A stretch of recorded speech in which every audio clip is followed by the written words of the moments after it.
महाराष्ट्रात दलितांवरील अत्याचाराच्या घटना वाढतात आहे आणि याचाच निषेध करण्यासाठी मुंबईतले तरुण जे आहेत ते रस्त्यावरती उतरलेले आहेत।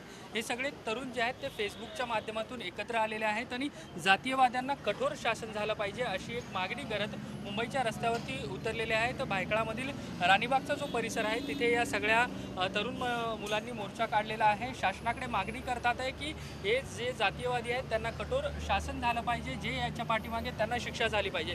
आपल्यासोबत ही सगळी तरुण मुलं आहेत, त्यांच्याशी आपण बातचीत करणार आहोत। काय नेमकी मागणी घेऊन तुम्ही हे सगळं आंदोलन करता? सर, आपण आता जे काय पाहतो आहोत, नीती नागेच्या प्रकरणापासून अनेक दररोज अत्याचाराच्या घटना घडतच आहेत। 1634 घटना 2013 या एका सालामध्ये घडलेल्या आहेत आणि दरवर्षी हा आकडा हजाराच्या पेक्षा जास्तच असतो। म्हणजे दिवसाला 5 अत्याचारे घडतच आहेत।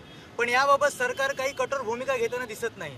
मुळातच ॲट्रॉसिटी कायदा इतका मजबूत असताना तो व्यवस्थित राबवलाच जात नाही आणि त्यामुळे आरोपी मोकाट सुटतात, आरोपींना आणखीन बळ मिळतं असे अन्याय अत्याचार करायला। तुम्ही सगळे कशा पद्धतीने एकत्रित आलात आणि काय नेमक्या मागण्या करतात?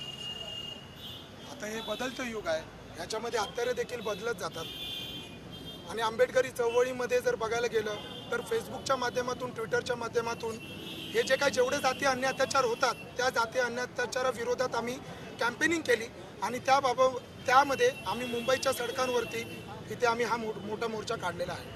नक्कीच ज्या घटना होतात त्या सगळ्या घटनांना आळा बसावा, शिवाय याच्या पाठीमागे जो कोणी असतील त्यांना कठोर शासन व्हावं, इथून पुढे अशा पद्धतीच्या घटना होऊ नयेत यासाठी या सगळ्या तरुणांचा प्रयत्न आहे आणि तशाच पद्धतीचा मोर्चा यांनी मुंबईतल्या भायखळा इथे काढलेला आहे। व्हिडिओ जर्नलिस्ट कैफसह देवेंद्र कोलटकर, झी मीडिया, मुंबई।